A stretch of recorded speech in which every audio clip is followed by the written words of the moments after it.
আসসালামু আলাইকুম। আজকে আমরা আলোচনা করব ভয়েস চেঞ্জ নিয়ে। তো আমরা জানি ভয়েস হলো দুই প্রকার, অ্যাক্টিভ এবং প্যাসিভ।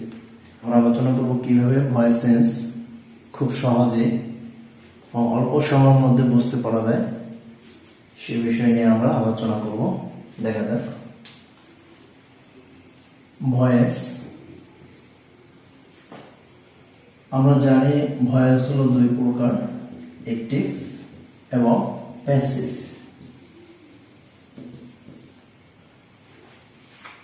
তো আমরা জানি যে অ্যাক্টিভ এবং প্যাসিভ। অ্যাক্টিভ হলো কর্তৃবাচ্য,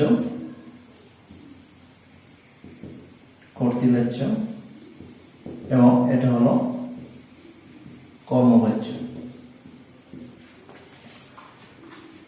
তো অ্যাক্টিভ এবং প্যাসিভ অবশ্যই দুইটার মধ্যে পার্থক্য আছে।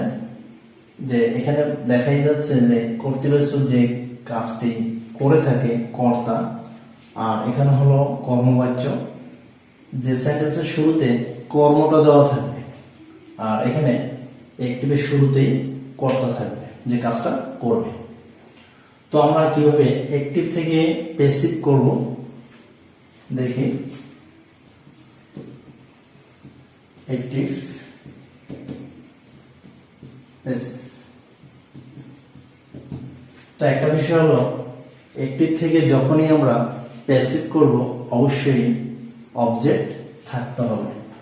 তো একটা সেন্টেন্স থাকে সাধারণত সাবজেক্ট, ভার্ব, তারপরে অবজেক্ট। একটা সেন্টেন্স সাধারণত থাকে যে সাবজেক্ট, ভার্ব, অবজেক্ট এই আকারে। তো আমরা কিভাবে করব? সাধারণ নিয়ম হলো অবজেক্টটিকে সাবজেক্টে পরিণত করা। অবজেক্টটি সাবজেক্ট, এরপরে অবশ্যই অক্সিলারি ভার্ব। অক্সিলারি ভার্ব সেন্টেন্সে অ্যাক্টিভ ভয়েসে থাকলেও বসবে, না থাকলেও বসবে। আর সবসময় মূল যে ভার্ব থাকবে, মূল ভার্বের ফার্স্ট পার্টিসিপেল ভার্ব থেকে, তারপরে বাই বা অন্য প্রিপোজিশন বসতে পারে, প্লাস সাবজেক্টটি অবজেক্ট। তো আমাদের মূল কাজ হলো অ্যাক্টিভ থেকে প্যাসিভ করতে হলে অবশ্যই অবজেক্ট লাগবে। অবজেক্ট ছাড়া প্যাসিভ করা সম্ভব নয়। তো অবজেক্টকে সাবজেক্ট, এরপরে অবশ্যই অক্সিলারি ভার্ব, তারপরে মূল ভার্বের পাস্ট পার্টিসিপেল, এটা সবসময় হবে প্যাসিভ বডিতে, তারপরে বাই বা অন্য প্রিপোজিশন, এক্সটার্নাল সাবজেক্টে অবজেক্ট। এরপরে যদি অতিরিক্ত অংশ থাকে সেগুলো পরে ইউজ করা যাবে। তো আমরা এখন একটা বিষয় দেখি যে হ্যাঁ, সাবজেক্টে অবজেক্ট, অবজেক্টে সাবজেক্ট, কিন্তু মূল কথা হলো এখানে এই ভার্ব পরিবর্তনের বিষয়টি। তো এই ভার্বটি কিভাবে হবে সেটা আমরা শর্টকাট উপায়ে জানবো। তো একটা বিষয় হলো আমাদের যে আমরা দেখব যে সাধারণত অ্যাক্টিভ থেকে যখন আমরা প্যাসিভ করব এই বিষয়টা আমরা একটু জানবো। যখন ভার্ব এখানে একটা থাকবে, প্যাসিভ হবে একটা দুইটা। যখন অ্যাক্টিভে থাকবে ভার্ব দুইটা, প্যাসিভ হবে তিনটা। তো একটা বিষয় হলো প্যাসিভে ভার্ব বৃদ্ধি পাবে এবং অ্যাক্টিভে কমবে। তো যখন একটা থাকবে প্যাসিভে হবে দুইটা, যখন অ্যাক্টিভে দুইটা থাকবে প্যাসিভে হবে তিনটা। আবার ঠিক যখন প্যাসিভ থেকে অ্যাক্টিভ করবো আমরা, যখন দেখবো যে হ্যাঁ এখানে দুইটা আছে বাদ, তাহলে প্রথমটা বাদ। আবার যখন দেখবো এখানে তিনটা আছে, তাহলে মূল ভার্বের আগেরটি বাদ। তো এইভাবে আমরা যখন তিনটে থাকবে তখন হবে দুইটি, প্যাসিভে যখন দুইটি থাকবে তখন অ্যাক্টিভে হবে একটি। তো এভাবে আমরা ভার্ব পরিবর্তনটা দেখতে পারি খুব সহজেই। আরেকটা বিষয় হলো এখানে এই অক্সিলারি ভার্ব, কোন অক্সিলারি ভার্বগুলো সবসময় ব্যবহার করতে হয় আমাদের সেটা আমরা দেখব। প্যাসিভ ভয়েসে যে অক্সিলারি ভার্ব ব্যবহার করতে হয় সেটা হলো বি ভার্ব। সকল প্রকার প্যাসিভ ভয়েসে এই বি ভার্বের 5টা রূপ ব্যবহার করতে হয়, যেটা প্যাসিভ ভয়েস করার জন্য খুব সহজ একটা পেপার। যেমন প্রথম হলো অ্যামিজার, বি ভার্বের পাস্ট ফর্ম হলো ওয়াজ অথবা ওয়ার, এটার আইএনজি হলো বিং, এটার পাস্ট পার্টিসিপল হলো বিন, আর মূল ভার্বটা হলো বি। তো আমরা দেখতে পারতেছি বি ভার্বের 5টা ফর্ম।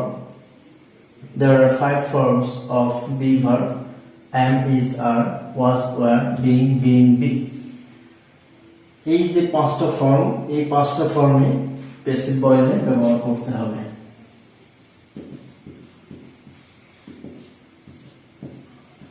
প্যাসিভ ভয়েসে এই 5টি ফর্ম ইউজ করতে হবে: am, is, are, was, are, being, be। তো যখনই প্রেজেন্ট ফর্ম থাকবে তখনই হবে am, is, are, যখনই পাস্ট ফর্ম থাকবে তখনই হবে was, were, যখন আইএনজি থাকবে তখন হবে being, যখন have, has, had থাকবে তখন হবে being, যত মডাল অক্সিলারি ভার্ব আছে তখন হবে be। আর এগুলোর পরে সবগুলোতেই ভার্ব 3 ফার্স্ট পার্টিসিপল। তো প্যাসিভ ভয়েসে সবসময় অক্সিলারি ভার্ব ইউজ করতেই হবে, থাকলেও ব্যবহার করতে হবে, না থাকলেও ব্যবহার করতে হবে। তো আর সবসময় মূল ভার্বটা ভার্বের ফার্স্ট পার্টিসিপল ফর্ম হয়ে যাবে। তো আমরা এভাবে প্যাসিভ ভয়েসের ভার্বগুলো বসাতে পারি: am, is, are, was, were, being, be। এই 5টি ফর্ম সবসময় আমাদের মনে রাখতে হবে। তো এরপরে আমরা দেখব ভার্বগুলো কিভাবে পরিবর্তন হয়। এখন আমরা দেখব ভার্ব পরিবর্তন। তো অ্যাক্টিভ থেকে কিভাবে প্যাসিভে ভার্ব পরিবর্তনটি হয় দেখা যাক। তো ভার্ব 1 প্রেজেন্ট ফর্ম, এখানে অবশ্যই একটা ভার্ব, তাহলে এখানে প্রেজেন্ট ফর্ম হিসেবে বি ভার্বের am, is, are। তো ভার্বের প্রেজেন্ট ফর্ম যেহেতু একটা ভার্ব, তাহলে am, is, are বলবে অক্সিলারি ভার্ব হিসেবে, আর ভার্ব 3। তারপরে ভার্ব 2, এটাও একটা ভার্বের পাস্ট ফর্ম। তো এখানে প্যাসিভ ভয়েসে বি ভার্ব হিসেবে was বা were, বি ভার্বের was বা were, ভার্ব 3।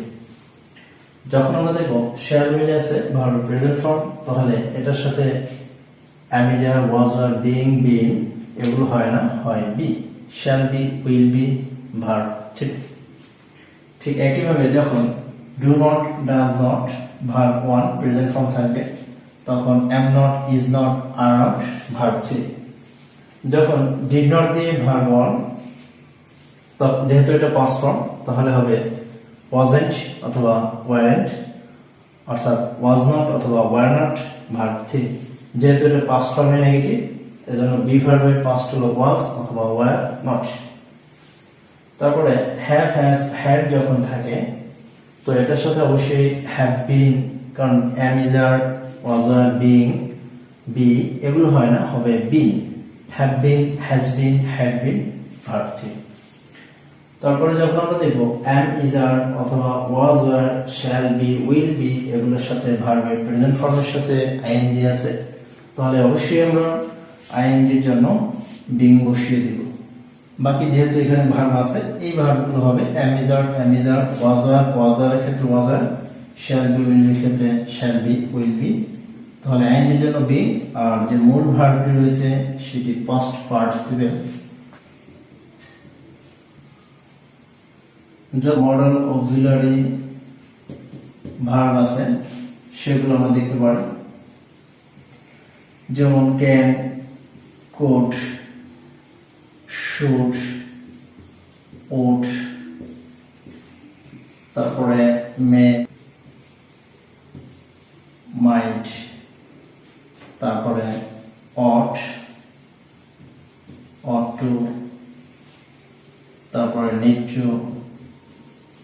টু এভাবে।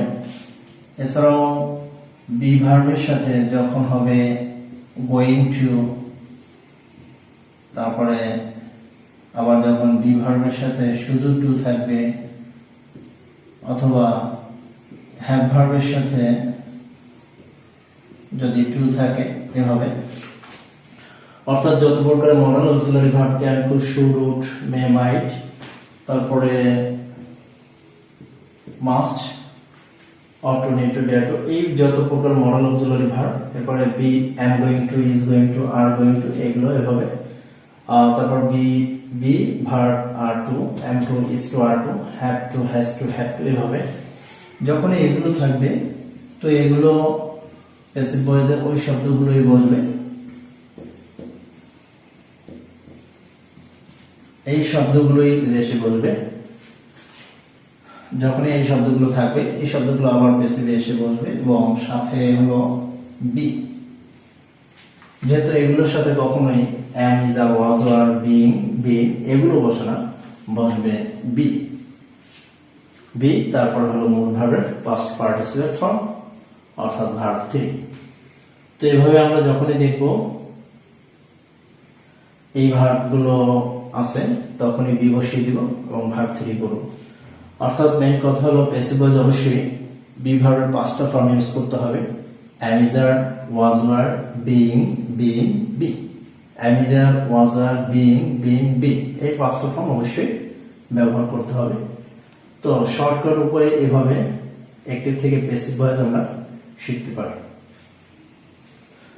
তো আমরা এভাবে অন্য কোনো উদাহরণ যদি দেখি, যেমন we should follow the great man। তো আমরা আসলে টেন্স ছাড়াই অ্যাক্টিভ থেকে প্যাসিভ ভয়েস শিখতেছি। তো প্যাসিভ কিভাবে হবে আমরা একটু দেখব। সাবজেক্ট ভার্ব এখানে দুইটা আছে, একটা দুইটা। অবজেক্ট হলো তাহলে দ্য গ্রেট ম্যান, অবজেক্টটি সাবজেক্ট। এখানে যেহেতু শুড আছে তাহলে শুড বসবে অক্সিলারি ভার্ব। আমরা জানি যখনই দুইটা থাকবে তখনই তিনটে হবে, তাহলে শুডের সাথে হয় B, am, is, are, was, are, being, been, be। তারপরে মূল ভার্ব পাস্ট পার্টিসিপেল ফলোড, তারপরে বাই, সাবজেক্ট আছে উই, অবজেক্ট আস। এরপরে আমরা দেখতে পারি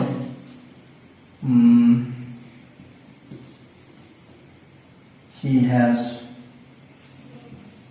written a paragraph। তো প্যাসিভ কি হবে, যেটা 1 2 দুইটা ভার্ব, এখানে আছে আ প্যারাগ্রাফ একটি, তাহলে এ প্যারাগ্রাফ, আ প্যারাগ্রাফ। তো এখানে যেহেতু সিঙ্গুলার আছে তাহলে সিঙ্গুলার হ্যাজ, আর এখানে হবে বিন, যেহেতু হ্যাভ হ্যাজ এর সাথে বিন, আর ভার্ব পাস্ট পার্টিসিপেল দেওয়াই আছে রিটেন, তারপরে বাই, হি এর অবজেক্ট হলো হিম। যেমন আরেকটা উদাহরণ, I saw him, আমি তাকে দেখেছিলাম, যেখানে দেখছিলাম আমি তাকে। তো এটাকে যদি আমরা প্যাসিভ পড়ি, হিম সাবজেক্ট হি, এখানে পাস্ট ফর্ম V2 আছে, ভার্ব আছে একটা। যেহেতু এটা পাস্ট ফর্ম, বি ভার্বের পাস্ট হলো ওয়াজ বা ওয়্যার, তাহলে হি ওয়াজ। তারপরে সি স সিন, তারপরে বাই, আই এর অবজেক্ট মি। তো এভাবে আমরা এটি থেকে খুব সহজে প্যাসিভ করে দিতে পারি। তারপরে আমরা যদি দেখি